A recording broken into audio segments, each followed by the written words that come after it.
Late at night, near the empty parking lot. A car door left open. Engine still running. Headlights cutting through the dark. No one inside. Keys in the ignition. Purse on the passenger seat. Phone face down on the dashboard. But something felt wrong. Not just the open door. Not just the running engine. Something else, because whatever happened here didn't happen by accident. By the time police arrived, 2 men had already given statements. Both said they'd been with her that night. Both said they'd left her safe. Both had explanations, but their stories didn't match.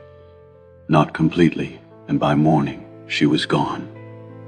In late 2022, a woman named Vanessa Hale disappeared after a night out in downtown Austin. Last seen around 11 p.m. Her car found abandoned in a parking lot 2 hours later. Engine running, door open, no signs of struggle. 2 men were questioned. Daniel Reeves, 38, mechanic. Quiet, kept to himself. Ryan Carter, 41, real estate agent. Charismatic, well-liked. Both admitted they'd been with Vanessa that evening. Both gave detailed accounts of the night, but their timelines didn't align. And the more investigators pressed, the more the contradictions grew. Police never charged either of them. Case went cold within months. I am Rafe Quinn, and when I examined this file, I found something that troubled me. One of them was lying about the night. The other was hiding something deeper. Something unrelated to Vanessa's disappearance, but dangerous, and whatever he was hiding. It wasn't just about that night. It was something much darker, something no one had seen. Vanessa Hale was 29 when she disappeared. Graphic designer, freelance, Austin local, outgoing, social, loved live music. Went out most weekends. On the night of the 23rd of September, 2022, Vanessa went to a bar in downtown Austin. Popular spot, live band, crowded. Met up with friends inside. By 10:30, her friends had left. Early shifts, tired. Vanessa decided to stay. One more drink, then head home. That is when she met Ryan Carter. Ryan was at the bar with coworkers. Real estate team, celebrating a sale. He noticed Vanessa sitting alone. Started talking to her. Friends later said Ryan was smooth, made conversation feel easy. Vanessa seemed comfortable. They talked for about 20 minutes. Then Ryan's co-workers left. Security footage shows Ryan and Vanessa still at the bar, talking, laughing. At 11:04 p.m., they walked out together. That was the last confirmed sighting of Vanessa inside the bar. When police questioned Ryan days later, he was calm. Cooperative, said he and Vanessa had talked for a while. Got along well, around 11 p.m. She mentioned heading out. He offered to walk her to her car.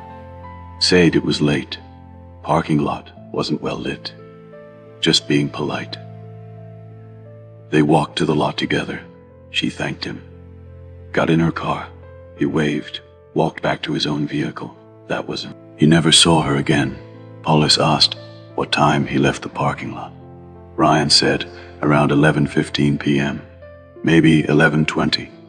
He drove home, went to bed, didn't think anything of it. His story was detailed, specific, almost polished, too polished. Some investigators thought, but there was no evidence contradicting it. Then police found something else. Another man had been in that parking lot that night. Daniel Reeves. Daniel worked as a mechanic 2 blocks from the bar. He'd been working late that night. Engine rebuild. Lost track of time. Left the shop around 11 p.m.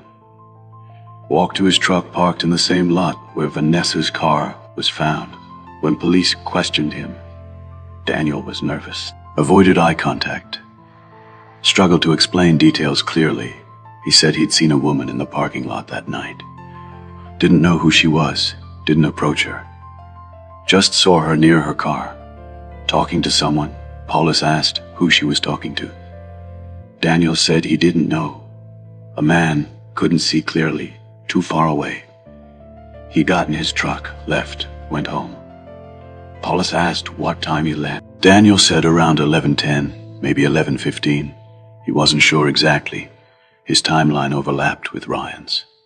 But neither mentioned seeing the other, and that is where things changed. Investigators pulled security footage from nearby buildings, found Daniel's truck leaving the lot at 11:12 p.m., found Ryan's car leaving at 11:18 p.m. Both timelines checked out, but there was a 6-minute gap between them, and Vanessa's car was still there when both men left. Engine off, door closed, no sign of her. So when did the car door open? When did the engine start running again? And where was Vanessa during that time? Something didn't add up. Paulus brought both men in for follow-up interviews. Started with Ryan, asked him to walk through the night again. Every detail. Ryan repeated the same story. Same timeline. Same details. Walked Vanessa to her car. She got in. He waved. Left. But investigators pressed. Asked if he'd seen anyone else in the lot. Ryan paused, said maybe. Couldn't remember clearly. They asked if he'd seen Daniel. Ryan said he didn't know Daniel, didn't know what he looked like. Paulus showed him a photo. Ryan studied it, said maybe he'd seen someone near a truck. Wasn't sure. The certainty in his voice wavered slightly. Then they questioned Daniel again. Asked if he'd seen Ryan that night. Daniel said no, didn't see anyone clearly, just a man talking to a woman. Paulus showed him Ryan's photo. Daniel looked at it, said he didn't recognize him, but his hands were shaking. Investigators asked why he seemed nervous. Daniel said he wasn't nervous, just didn't like being questioned. They asked if he'd spoken to Vanessa. Daniel said no, never talked to her, didn't even know her name until police told him, but something in his answers felt off, not dishonest, just incomplete. Paulus searched Daniel's truck, found nothing, searched his apartment, found nothing, checked his phone records, no calls to Vanessa, no messages, but they found something else, a restraining order filed against Daniel 3 years early by a woman he'd worked with, claimed he'd followed her, showed up at her home uninvited, made her uncomfortable. Daniel had denied it, said it was a misunderstanding. Order expired after 1 year. No further incidents, but it was on record. When investigators confronted Daniel about it, he shut down, said it had nothing to do with Vanessa, said he didn't want to talk about it. His lawyer advised him to stop answering questions, and that is when public perception shifted.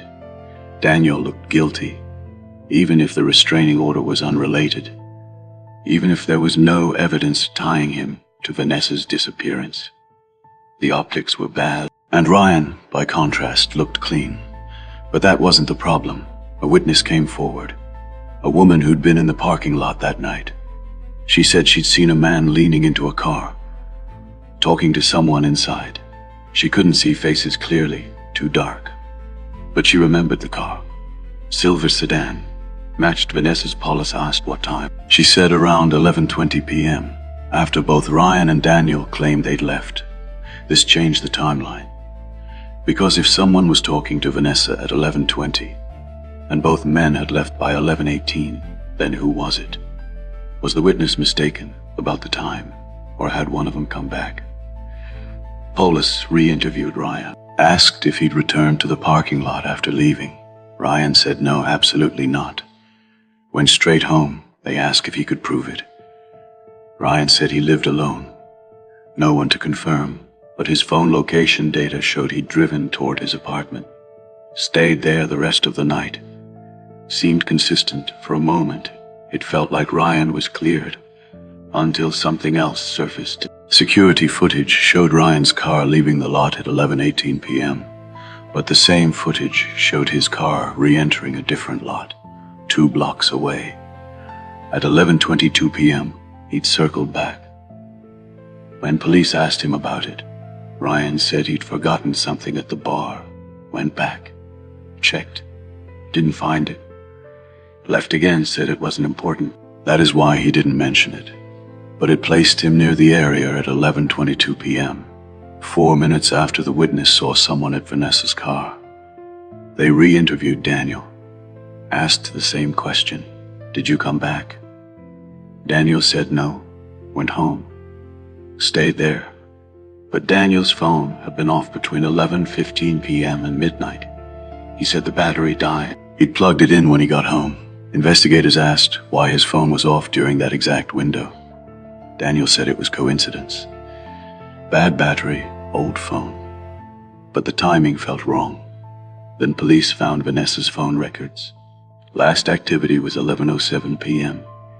Text to a friend heading out now. After that, nothing. No calls, no messages. Phone went offline around 11:25 p.m. Either the battery died, or someone turned it off.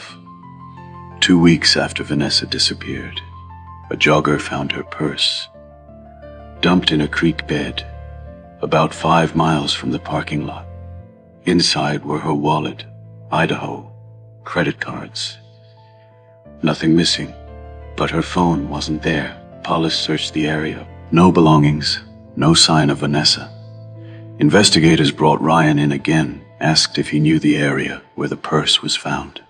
Ryan said no, never been there. Didn't even know that creek existed. They checked his location data. Nothing placed him near that area. Then they asked Daniel. He said he'd been to that area before. Used to go hiking there years ago. Hadn't been in a while, but knew the trails. That detail stayed in the file. 3 months after Vanessa disappeared. Her case went cold. No body, no witnesses, no definitive evidence against either man. Ryan continued his life. Went back to work, moved to a different part of Austin 6 months later.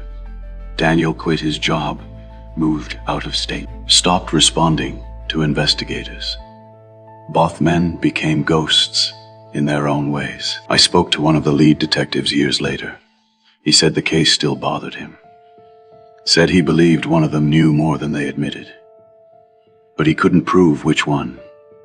Ryan's story was too clean, too rehearsed, like he practiced it.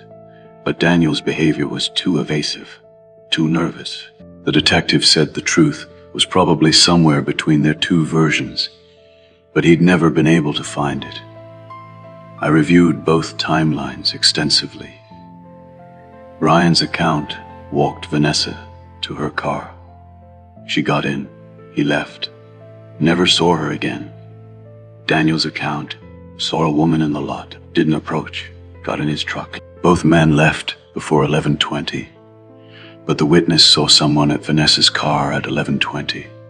So either the witness was wrong about the time, or someone came back. Here's what troubled me most. Ryan's car re-entering the area at 11:22 p.m. Daniel's phone going offline for 43 minutes. Both men had explanations, but both explanations require you to believe a coincidence. And I don't believe in coincidences. There is one more thing. A week before Vanessa disappeared, she told a coworker she felt like someone had been following her. She didn't know who, just a feeling. A car she'd seen twice. Same make, same color. She didn't report it. Thought maybe she was being paranoid. The coworker only mentioned it after Vanessa went missing. Police checked both men's vehicles. Ryan drove a black SUV. Daniel drove a gray truck. Vanessa had described a dark sedan. Neither matched, but the details stayed in the file, unexplained. I don't know what happened to Vanessa Hale. I don't know if Ryan was telling the truth. I don't know if Daniel was hiding something unrelated or something critical. What I do know is this. 2 men were in that parking lot. Both left. Both had explanations, but one of them knew more than they ever admitted. He watched what happened and chose to say nothing. Vanessa Hale has been missing since the 23rd of September, 2022. Her case remains open. But no active leads, no body, no phone, just a purse found 5 miles away. And 2 men whose stories almost fit, but not quite. Ryan moved away. Started over, never spoke about the case publicly. Daniel disappeared from investigators' view, stopped cooperating, went silent. Both men made choices that raised questions, but neither choice proves guilt. And the worst part is, whoever knows the truth has already walked away.